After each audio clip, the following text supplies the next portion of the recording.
হাইকোর্টের দ্বারস্থ হল অর্জুন সিং। বাড়ির সামনে বোমাবাজির ঘটনায় এফআইআর দায়ের করা হোক, থানায় ডেকে জিজ্ঞাসাবাদের নামে হেনস্থা। আদালতের হস্তক্ষেপ চেয়ে আজই আবেদন প্রাক্তন বিজেপি সাংসদের। হাইকোর্টের দ্বারস্থ হলেন অর্জুন সিং এবং আদালতে হস্তক্ষেপ চেয়ে আজই আবেদন করেছেন প্রাক্তন বিজেপি সাংসদ। থানায় ডেকে জিজ্ঞাসাবাদের নামে হেনস্থা তিনি অভিযোগ করছেন। বাড়ির সামনে বোমাবাজির ঘটনায় এফআইআর দায়ের করা হোক, থানায় ডেকে জিজ্ঞাসাবাদের নামে হেনস্থার অভিযোগ তার। আদালতের হস্তক্ষেপ চেয়ে আজই আবেদন করেছেন প্রাক্তন বিজেপি সাংসদ। হাইকোর্টের দ্বারস্থ অর্জুন সিং। আরো বিস্তারিত বিষয়ে জানাবেন অর্ণবাংশু নিয়োগী। টেলিফোন লাইনে রয়েছেন প্রতিনিধি অর্ণবাংশু। নীলাঞ্জনা, তবে সেটা হচ্ছে অর্জুন সিং তিনি আজকে আইনজীবী মারফত কলকাতা হাইকোর্টে তিনি বলেছেন যে আমি অপোজিশন পার্টিতে রয়েছি, আমার বিরুদ্ধে অভিযোগ হয় একদিনেই, রাতারাতি পুলিশ আমাদের তল্লাশি করেছে, সমস্ত কিছু নিয়ে গেছে, এটা কি হচ্ছে পুলিশের ভূমিকা নিয়ে ওভার অ্যাকশন, এই অভিযোগ তিনি করেছেন। আমার বক্তব্য যে আমাকে আজকে আবার ডাকা হয়েছে, এইভাবে হেনস্থা করা হচ্ছে, দ্রুত আর্জেন্ট হিয়ারিং চাই। কিন্তু আজকে আদালত দেখতে পেলাম যে সেটা হচ্ছে আদালত তাকে অনুমতি দিয়েছে মামলা দায়ের করার জন্য, কিন্তু আর্জেন্ট হিয়ারিং এর ক্ষেত্রে আদালত কিন্তু খুব একটা সহানুভূতি বা সম্মতি পোষণ করেনি। আদালত বিবেচনা করে দেখবে, যদি আদালত মনে করে তাহলে কিন্তু আজকে হিয়ারিং হতে পারে, তা নাহলে কিন্তু আগামী সপ্তাহে এই মামলার শুনানির সম্ভাবনা রয়েছে। ঠিক আছে অর্ণবাংশু, ধন্যবাদ। হাইকোর্টের দ্বারস্থ হয়েছেন অর্জুন সিং। বাড়ির সামনে বোমাবাজির ঘটনায় এফআইআর দায়ের করা হোক, থানায় ডেকে জিজ্ঞাসাবাদের নামে তাকে হেনস্থা করা হচ্ছে।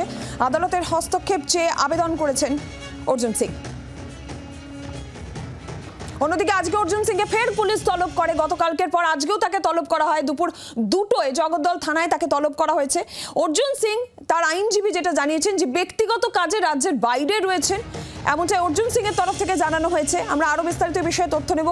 বরুণ সেনগুপ্ত রয়েছেন টেলিফোন লাইনে প্রতিনিধি। বরুণ, আজকেও অর্জুন সিংকে তলব করা হয়েছিল, কিন্তু তিনি বলছেন, তার আইনজীবী বলছেন তিনি রাজ্যের বাইরে রয়েছেন ব্যক্তিগত কাজে। কি জানানো হয়েছে অর্জুন সিং এর তরফে, কি বলা হয়েছে? দেখো, অর্জুন সিং এর তরফ থেকে তার আইনজীবী কিন্তু লিখিতভাবে জানিয়েছেন যে তিনি নেই এই রাজ্যে, তিনি রাজ্যের বাইরে রয়েছেন, অতএব তিনি যেতে পারবেন না। এই যে নোটিশ পরপর আমরা যদি কাল থেকে যদি দেখে আসি, কালকে ভোরবেলা 4টের সময় প্রথম নোটিশ দেওয়া হলো, যেটা 10টার মধ্যে তাকে দেখা হলো। অর্জুন সিং তিনি কিন্তু স্পষ্টভাবে জানিয়ে দিলেন সেখানে তিনি যেতে পারবেন না। পরবর্তীকালে আমরা দেখলাম 12টার সময় আরেকটি নোটিশ নিয়ে পুলিশ তার বাড়ির সামনে গেল, সেখানেও কিন্তু সেই একই 2টোর সময় দেখা হলো, তিনি কিন্তু যেতে পারবেন না। তার পরবর্তীকালে আমরা দেখলাম 5টার সময় একদম জগদ্দল থানার আইসি তিনি নিজে উপস্থিত হলেন অর্জুন সিং এর বাড়ির সামনে বিশাল পুলিশ বাহিনী নিয়ে, এবং সেখানে অর্জুন সিং এর সঙ্গে কথা বলবেন এবং তিনি তদন্ত করবেন এমনটাই তিনি জানালেন। এরপরে কিন্তু অর্জুন সিং তাকে ভেতরে নিয়ে গিয়ে তার সঙ্গে কথা বললো, প্রায় 1 ঘন্টা তাকে জিজ্ঞাসাবাদ করা হলো। তারপরেই আজকে আবার এই নোটিশ সকালবেলায় তার বাড়িতে গিয়ে পৌঁছায়, এবং যথাযথই সেই সময় তিনি বাড়ি থেকে বেরিয়েও গিয়েছিলেন, যেই সময় তার বাড়িতে নোটিশ আসে।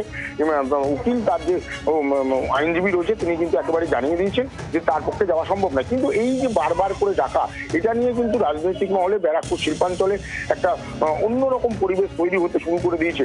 একে অপরের দিকে দোষ চাপাতে শুরু করে দিয়েছে। কেউ বলছে রাজনৈতিক প্রতিহিংসা মেটানোর জন্য এইভাবে ডাকা হচ্ছে, আবার কেউ বলছে না অর্জুন সিং তিনি নিজে ছিলেন, সেই কারণেই কিন্তু তাকে বারবার করে প্রশাসন ডাকছে।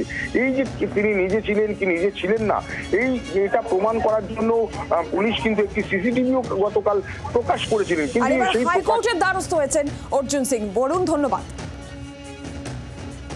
তপ্ত ব্যারাকপুর শিল্পাঞ্চল। অর্জুন সিং তার বাড়ির কাছে বোমাবাজি, হুঁশিয়ারি এবার শুভেন্দু অধিকারীর।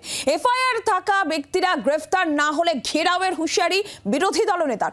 ব্যারাকপুর কমিশনারেট ঘেরাওয়ের হুঁশিয়ারি দিলেন শুভেন্দু অধিকারী। অর্জুন সিংকে গ্রেফতারের চেষ্টা হলে শিল্পাঞ্চলে হরতাল ডাকতে বাধ্য হব, হুঁশিয়ারি শুভেন্দু অধিকারী। বৃহস্পতিবারই অর্জুন সিংকে তলব করে পুলিশ, যদিও তলব করলেও থানায় তিনি যাননি, এবং আজকেও তাকে 2টোয় তলব করা হয়েছে। তার আইনজীবী জানিয়েছেন তিনি রাজ্যের বাইরে রয়েছেন। আর এবার শুভেন্দু অধিকারীর হুঁশিয়ারি। কি হুঁশিয়ারি বিরোধী দলনেতার, শুনুন।